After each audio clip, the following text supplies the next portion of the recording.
전력화에 가장 중심되는 기술들을 갖고 있는 회사들이 계속적으로 성장할 수밖에 없고 테슬라가 그런 이코시스템을 잘 만들어 놓으면 그런 그림으로 갈 확률이 매우 있다고 볼 수 있을 것 같습니다.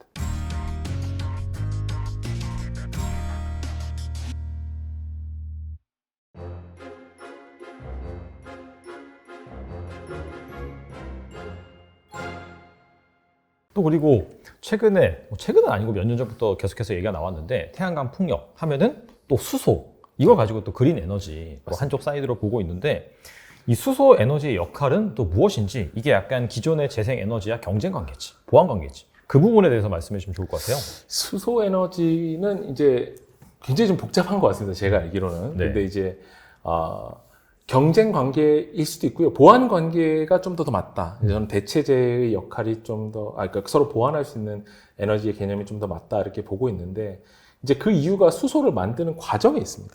이제 수소를 만드는 과정이 이제 지금은 부생수소라고 해서 메탄 CH4가 나왔을 때 거기서 나오는 이제 H2들을 뽑아내서 이제 수소를 만들어내고 나머지 CO2가 날아가는 그런 상태로 되어 있습니다. 그러니까 수소가 깨끗하지 않죠. 이제 그런 걸 이제 저희가 그레이 수소 이렇게 얘기를 하는데 그런 과정이 지금 수소의 95% 정도입니다. 그러니까 수소를 만드는 과정이 깨끗하지 않아요. 그리고 이제 그 과정에서 그 나온 CO2를 CCS로 저장을 하면 이게 블루 수소 이렇게 얘기합니다. 조금 이렇게 차별화를 하기 위해서 그레이 수소랑 그렇게 얘기를 하고 가장 궁극적으로는 이런 CH4를 기반해서 수소를 만드는 게 아니라 뭐 암모니아를 기반해서 수소를 만드는 게 아니라 수전에 물을 탁 분해하고 전기를 넣어서 물을 탁 분해해서 옛날에 우리 그림에 나오는 것처럼 H2가 나오고 O2가 나와요. 산소가 나오니까 좋네요. 물이 산소와 수소로 변해서 우리는 수소를 씁니다. 이런 그림으로 가려면 에너지를 넣어줘야 돼요. 연력학 재산법칙 그런 거죠. 이제 계속 이제 바뀌는 거예요. 변환하는 건데 변환하다 보니까 에너지 손실이 생깁니다. 우리가 전기를 100으로 갖고 있었는데 수소로 바꿔서 저장을 하면 효율이 뭐 25%, 30%밖에 안 돼요. 이게 어떻게 쉽게 얘기하면 좀 바보짓을 하는 거죠. 100을 30으로 바꿔줄게. 내가 100원 주면 내가 35원 받을게. 뭐 이런 상황인 거죠. 그게 수소의 지금 메커니즘이거든요. 그럼 이거가 어떻게 하면 얘기가 되냐? 전기가 쌓여야 돼요. 전기가 남아 돌아야 돼. 그런 상황이 쉽지가 않은 거죠. 한국에서 수소가 된다고 얘기를 하시는 이유 중에 하나가 이제 제가 이제 업계 관계자들하고 좀 얘기를 해보면 한국은 조금 잉여 전력이 있어요. 약간 위화하시잖아요. 한국에 잉여 전력이 있어? 근데 한국은 사실 전기를 꽤 많이 만들어요. 그래서 안정적으로 우리가 쓰는 거예요, 사실은. 다른 전기가 부족한 국가에 비하면 사실 우리가 전기를 많이 만드는데 그러다 보니까 이 잉여 전력을 수소로 바꿔서 저장하면 좋은 거 아니야?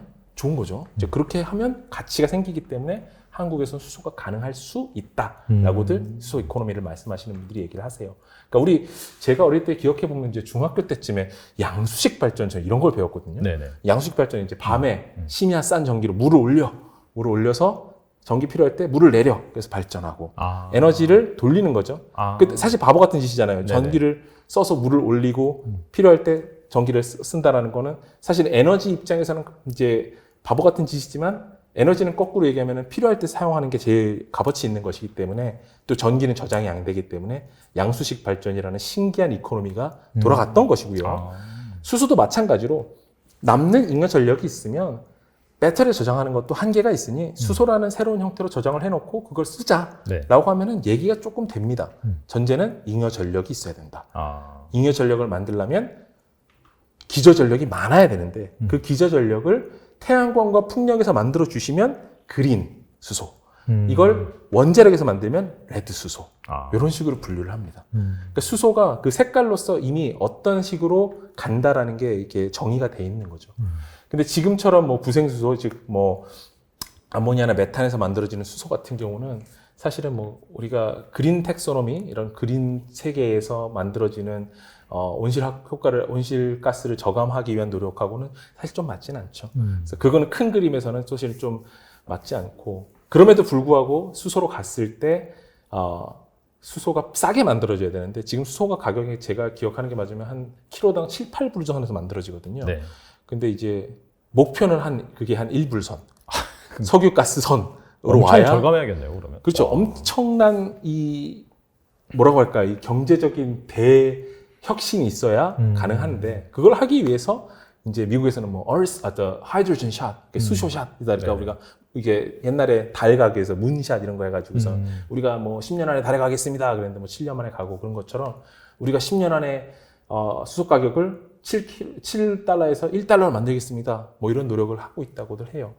이제 그러려면 이제 수전에서 엄청난 그 기술적인 브레이크트루가 일어나야 되고 또 이렇게 다양한 수소 에너지 발생 장치들이 개발이 돼서 또 안정적으로 다양한 수소들이 만들어져야 되는데 이제 그게 쉽냐라고 물어보면 좀 어렵지 않느냐. 저는 그렇게 보고 있습니다. 기술적인 혁신이 좀 더 있어야 될 것 같습니다. 그러니까 정리를 해보면 사실 수소 에너지로 변환하는 것 자체가 약간 저장의 용이성, 남아도는 인여 전력을 가지고 근데 그런 관점에서 활용을 한다면 약간 좀 승산이 있다 그렇게 좀 느껴지긴 하거든요. 근데 그런 관점에서 약간 그 기존의 배터리에다가 저장해 놓는 ESS 이게 있고 그 다음에 또 수소로 저장해 놓는 뭐 수소 탱크에 저장을 해 놓겠죠. 그 둘이 약간 좀 경쟁 관계라고 볼 수가 있겠네요. 그러면. 그렇죠. 그건 저는 좀 동의가 되는데 네. 그렇다 보니까 네. 이제 우리 일론 머스크 님께서 네.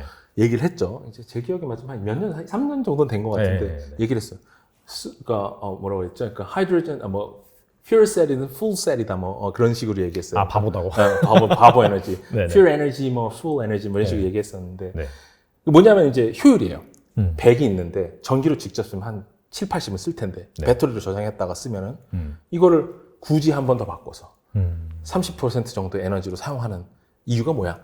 이렇게 물어보는 거죠. 그게 되게 재생에너지 협회 이런 데서도 도표로 쫙 정리가 잘 되어 있거든요. 저희 책에도 이제 담았습니다만 이제 네. 그런 걸 보면은 알 수 있죠. 그래서 이게 굳이 이렇게 해야 되는 이유는 뭐야?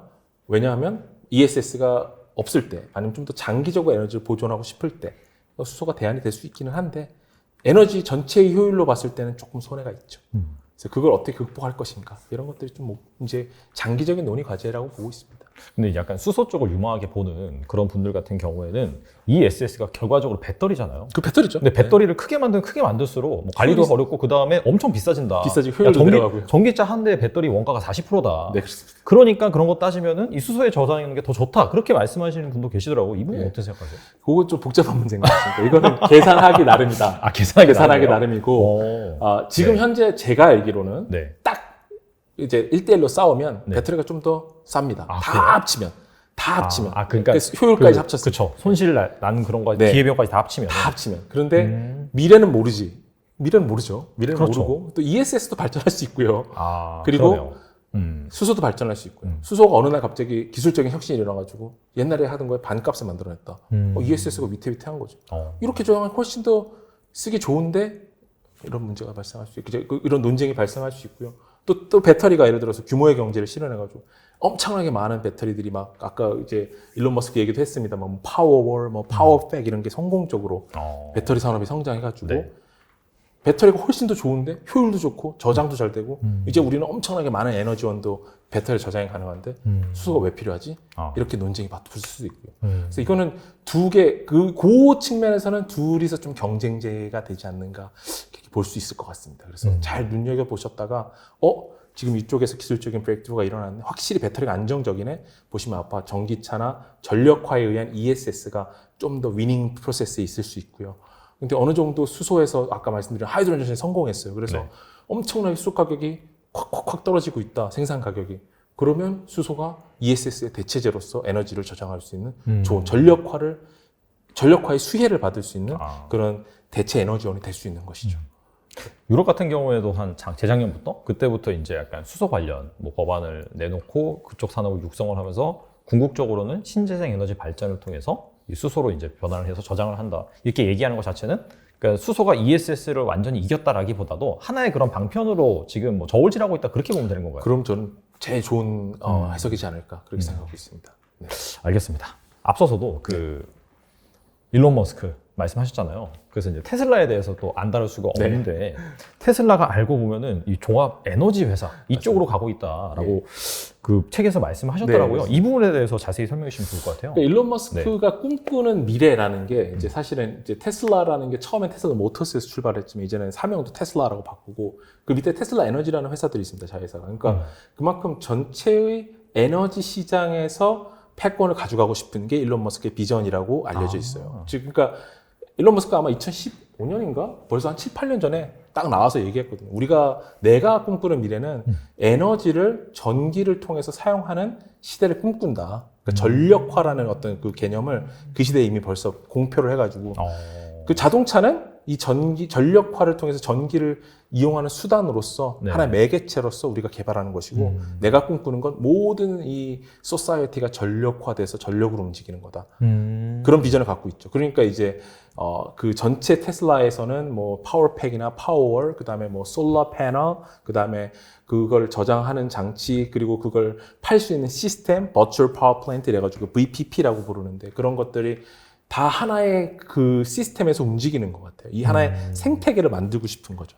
물론 테슬라 모터스에서 만드는 자동차만큼의 파급력은 아직 없지만 네. 결국은 그런 시스템으로 간다라고 이제 생각을 하는 것 같아요. 그래서 파워팩이나 파워월 같은 경우는 굉장히 수요가 높았거든요. 네. 근데 이제 그건 수요가 높고 패널은 수요가 좀 적으니까 제가 알기로는 그게 아마 이제 패키지로 팔리는 걸로 알고 있어요. 그래서 솔라 패널 설치하면 파워월도 설치해 줄게. 패키지로 하면 너 테슬라 자동차를 자동으로 그러니까 충전도 할 수 있고 파워월에서 네가 솔라 패널에서 생산도 할 수 있고 너는 이제 에너지 생산자가 되는 거야. 뭐 이런 걸 팔리고 싶은 거죠. 솔루션을. 네네. 그게 지금 테슬라가 꿈꾸는 미래다라고 저희는 보고 있습니다. 파워월이 구체적으로 뭐죠? 파워는 이제 네. 스토리지, ESS 스토리지인데 집에 가정용으로 사이즈를 해서 파워월, 이제 벽에다 붙여져 있는 ESS 스토리지 시스템입니다. 그래서 태양광에서 우리 솔라 패널에서 만드는 전력을 파워월에다 넣어놓고 네. 거기서 충전도 시켜주고 그러면 이제 안정적인 개인의 에너지 시스템이 만들어지는 거죠. 난 테슬라를 몰고 있는데 전기도 내가 만들고 전기 내가 저장해놨다가 네. 쓰고 갑자기 정전이 됐네? 그럼 우리 파워월에 저장돼 있던 전기로 우리 집 냉장고도 돌리고 이제 그런 게 별거 아닌 것 같았는데 저가 전력 블랙아웃을 한번 당해보니까 너무 좋더라고요. 아까 말씀드렸었는데 그러니까 제가 네. 작년 2월에 네. 이제 한파가 찾아서 텍사스가 전기가 싹 나갔을 때 한 3일 정도 전기가 안 들어오니까 생활이 완전 궁핍해지고 네. 뭔가 되는 게 하나도 없고 그런데 그렇죠. 중간에 불 탁 들어온 집 있어요. 파워월 있는 집. 불 탁 들어와 있습니다. 그리고 이제 옛날 그 제너레이터 돌리는 집도 불 들어와 있고. 그 두 집만 딱 불 들어와 있는데 정말 부럽더라고요. 에너지란 역시 없을 때 저렇게 빛나는 것이구나. 그런 거 경험해봤습니다. 그래서 꼭 해야지. 파워월 꼭 해야지 했는데 이제는 시스템 바뀌어서 이렇게 패널이랑 같이 패키지로 팔더라고요. 그래서 고민했는데 이제 그런 시대로 차츰 가는 것이 아닌가 그렇게 보고 있습니다. 그래서 잉여 전기가 만들어지면 그걸 또 팔아야 되잖아요. 그렇죠. 그걸 팔 수 있는 시스템도 만들겠다. 그게 이제 버추얼 파워 플랜트의 개념입니다. 그러면 약간 전력망 같은 것도 다 업그레이드가 되는 거죠. 그러니까 스마트 그리드 시스템으로 가면 이제 그런 것들이 서로 컨트롤할 수 있는 거죠. 전기를 통합적으로 관리하는 코어 유틸리티 회사들에서도 전기를 얘네가 만들어서 넣어주면 내가 그만큼 유틸리티에서 덜 사면 되거나 덜 만들면 되기 때문에 그런 걸 이제 궁극적으로는 싹 관리할 수 있는 시스템으로 갈 수 있는 것이죠.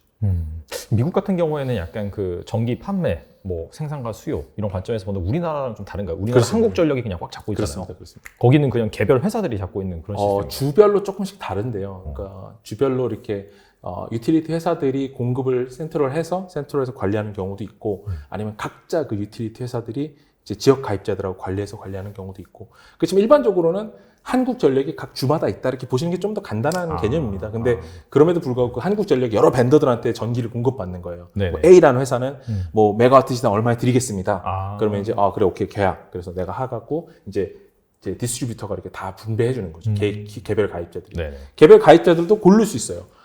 나는 이런 전기 요금제가 맞는데 그러면은 뭐 메가와트 시당 뭐 10센트씩 내겠다 이렇게 해가지고서 계약을 하면은 그 계약으로 쭉 가고 변동 계약도 가능하고 주말 계약도 가능하고 이런 식으로 복잡한 시스템입니다. 한전처럼 이렇게 한 방향으로 받아서 한 방향으로 보내주는 건 아니고 약간 투웨이 방식으로 보시면 되는데 그래도 뭐 기본적으로는 비슷합니다. 유틸리티라는 게 약간 전기 세 개념으로 피할 수 없는 돈 이런 느낌은 똑같다고 보시면 될 것 같습니다. 테슬라가 사실 그 파워월 같은 것도 직접 판매하고 있다는 것 자체가 사실 그런 전기차, 자동차에서 그런 완성차만 만드는 것들이 아니라 거기에 들어가는 배터리 같은 경우에도 사실 그런 자동차뿐만 아니라 그런 에너지 인프라 사업을 하기 위해서는 필연적으로 자체적으로 계속해서 개발할 수밖에 없네요. 네, 그렇습니다. 그렇게 보시면 명확할 것 같습니다. 네. 그럼 그런 관점에서 약간 테슬라를 자동차 기업으로만 생각하고 접근하시는 투자자가 있는 것 같은데 그거보다 훨씬 좀 큰 그림을 보면서 네. 투자 관점에서 접근을 하시면 확실히 좀 얘가 잘 되면 정말 잘 되겠구나. 네, 그렇게 보셔도 될 것 같아요. 전력화라는 단어를 한번 항상 이렇게 유념해 주시면 좋을 것 같아요. 전력화라는 시대로 가게 되면 그 전력화의 가장 중심되는 기술들을 갖고 있는 회사들이 계속적으로 성장할 수밖에 없고, 테슬라가 그런 이코시스템을 잘 만들어 놓으면 전력화 시대의 승자가 또 될 수 있죠. 네. 앞으로 한 10년 정도 놓고 보면 약간 그런 그림으로 가겠네요, 사실. 그런 그림으로 갈 확률이 매우 있다고 볼 수 있을 것 같습니다. 알겠습니다. 그리고 앞서서도 말씀해 주셨는데 스마트 그리드에서 언급을 해주셨어요. 네. 그렇다면은 그 재생 에너지 시대에 스마트 그리드가 중요한 이유 분명 말씀해 주셨지만 좀 더 구체적으로 정리해서 말씀해 주시면 좋을 것 같아요. 그러니까 네. 사실은 이제 한국처럼 전력망이 꽤 잘 되는 나라가 많지는 않습니다. 어. 그러니까 미국만 해도 전력망이 사실 되게 노후돼 있고요. 네. 되게 낙후돼 있어서 이제 그런 것들을 이제 새로운 시스템을 업그레이드 해야 된다라는 니즈가 있고요. 정부에서도 너무 잘 알고 있어요. 미국에서도 각 주마다 우리 이제 송전망, 배전망에다가 투자 많이 해야 돼. 투자 많이 할 거라고 이제 계속적으로 공언을 하고 있고 작업을 하고 있는데, 이제 그런 시스템으로 갈 때 이제 이왕이면 옛날처럼 이렇게 원웨이로 에너지를 뿌려주는 시스템이 아니라 우리가 좀 컨트롤 잘 될 수 있는 스마트 그리드를 깔면 어떨까, 이런 논의들이 많이 이루어지고 있고, 방향은 결국 글로 간다라는 것으로 저는 알고 있습니다. 그렇게 해야 되고, 스마트 그리드라는 게 옛날에는 이제 일방적으로 유틸리티나 이런 큰 에너지 소스에서 이제 에너지를 사용하는 이제 사용처, 뭐 가정이나 기업, 빌딩 이런 쪽으로 배분을 해주는 시스템이었다면은, 이제는 거꾸로 받을 수도 있는 시스템으로 가는 거예요. 그럼 그런 시스템이 다 돼 있어? 안 돼 있죠. 이제 그걸 해야 되는 거죠. 네네. 에너지 이 망 자체가 또 올라가야 되는 거고요. 또 그런 걸 컨트롤할 수 있는 그리드가 올라가야 되는 거고, 전자제어 시스템이 올라가야 되는 거고, 이제 책에서도 좀 나왔지만 이 미터기가 옛날에 이렇게만 돌아갔는데 이제 이렇게 거꾸로 돌아갑니다. 생산해서 발전해서 돌려주는 거죠. 아. 이제 그런 시스템이 다 되어 있어야 버추얼 파워 플랜트가 만들어지는 거죠. 일방향으로 가서는 만들어질 수가 없는 거죠. 이게 제가 알기로는 이제 지금 현재 전력망 시스템에서는 써서 저장해서 거꾸로 돌려놓은 다음에 이거 우리가 만들었으니까 이건 까주세요. 캔슬 해주세요. 캔슬 아웃 해주세요. 이런 개념이고요. 지금은 막 거꾸로 이렇게 보내주지는 않습니다. 그런 것까지 하고 싶은 거죠. 아. 예, 그러려면 이제 시스템이 업그레이드 해야 된다. 그걸 하기 위한 대규모 투자가 이루어질 것이다. 이런 이야기들을 하고 있는 것입니다. 확실히 그 에너지 관련 그 패권 시대가 도래를 하면서 물론 이거와 상관없이 계속해서 이러한 산업은 발생할 수 있을 것 같은데 최근에 이런 발생한 그런 에너지 패권 문제 때문에 이런 것들이 훨씬 더 가속화될 수 있다 그런 생각이 드네요. 네, 맞습니다.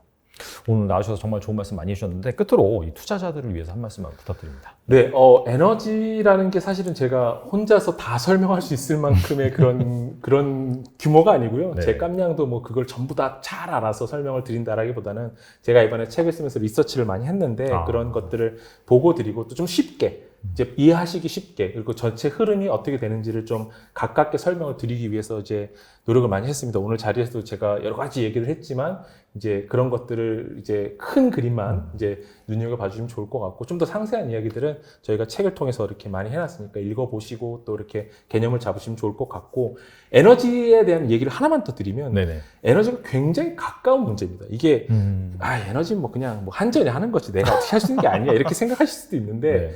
에너지를 등한시하면요 에너지의 위기가 옵니다.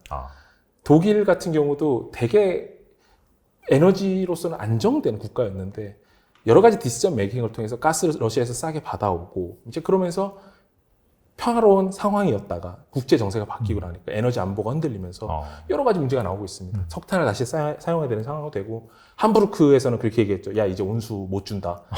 너 우리 그 좀 극한 상황이 되면, 아직은 뭐 시행되진 않았습니다. 온수는 5시부터 7시까지만 쓰는 것으로 해. 라고 하면 알게 되는 거죠. 아, 에너지에 내가 무관심해서 이런 상황을 겪게 되는구나.